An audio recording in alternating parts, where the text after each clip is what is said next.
Mr. President, I'm here today to talk about the recent progress made by the United States Senate.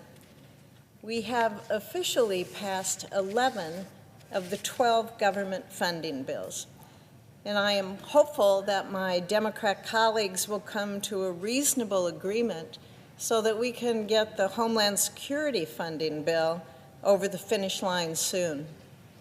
It's essential that we get this bill passed for FEMA funding, for our TSA agents, for our Coast Guard officers, and for our nation's cybersecurity.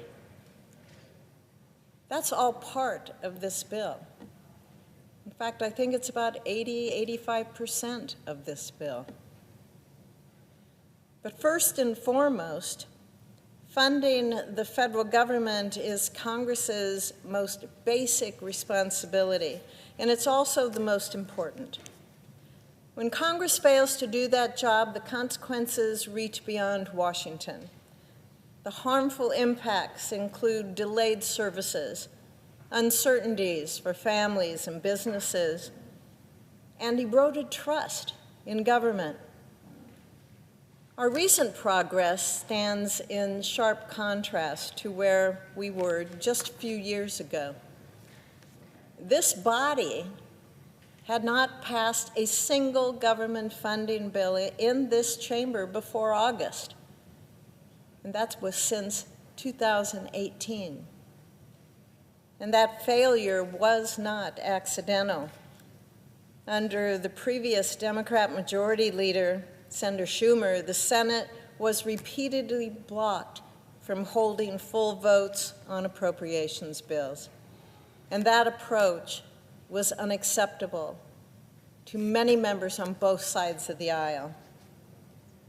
It was not until just over a year ago, when we elected Senator John Thune as Majority Leader, that this body recommitted itself to doing the work. Under Leader Thune's leadership, the Senate is once again advancing funding bills through what we call regular order. We are restoring transparency, we're restoring accountability, and we are restoring deliberation to the appropriations process. And I'm grateful to Leader Thune for bringing these bills to the floor, and I look forward to continuing our work to pass the remaining measure and responsibly fund our government. In addition to keeping the government open, passing funding bills, it's an opportunity to bring back Nebraska tax dollars that we send to Washington every single year. To do this, my team works really closely with localities back home. We make sure to get their input on how their federal tax money is spent. In the funding bills that we've passed thus far, I'm proud to have conserved millions of dollars in critical investments for the state of Nebraska. One of my top priorities was securing critical funds for Offutt Air Force Base in the Defense Appropriations Bill. In total, we obtained $83 million for the United States Strategic Command, the 55th Wing, and the 557th Weather Wing.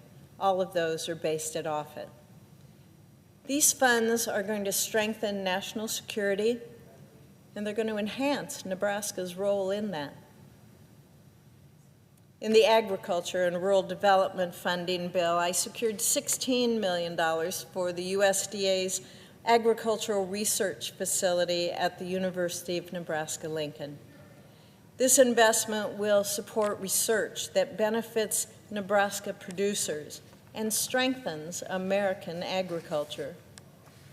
In the Commerce, Justice, and Science Funding Bill, I secured over $7 million for radio communications and equipment upgrades for Nebraska law enforcement. Nearly a dozen counties reached out to my office asking for help replacing outdated safety for both our first responders and also the communities that they serve. I also worked to secure $8.8 million in the Interior and Environment Funding Bill. These funds are going to be used to upgrade aging water treatment plants and sewer systems in McCook, Greeley, Farwell, Gothenburg, Genoa, Shelby, Valparaiso, that were beginning to require really costly repairs. Taxpayer dollars going home. And these projects are going to help secure safe drinking water and sustainable infrastructure for residents across these counties. And after the EPA deemed the Santee Sioux Nation's water source non-consumable, I secured $8.25 million to deliver safe drinking water to that tribe. This is a necessity that no community should be without. Finally, in the Energy and Water Development Bill, we had $14.6 million so that we can restore irrigation tunnels on the Gering-Fort Laramie Canal. This need was identified after a catastrophic tunnel collapse that left 55,000 acres of farmland without reliable irrigation. Now, this investment will protect regional economic stability and reduce financial pressure on local ag producers. These projects, they reflect what I believe federal funding should do. Listen, work with localities so that we can invest in practical needs that improve daily lives. It's imperative that elected officials continue to have influence over this process.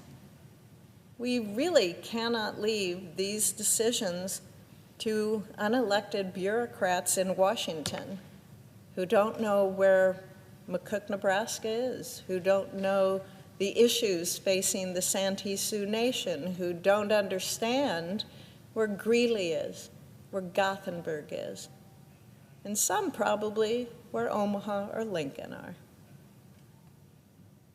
Just as important in bringing federal tax dollars back home, it's providing that tax relief to Nebraska taxpayers. Many of these projects would otherwise fall on our local property taxes, which are considered very high in the state of Nebraska. It will shift the burden onto families, farmers, and small businesses. So when we can fund these priorities with federal dollars that Nebraskans have already sent to Washington, it provides a major boost for our communities. And it is also a shining example of responsible government. Mr. President, I am proud of the significant progress that this body has made under Senator Thune's leadership.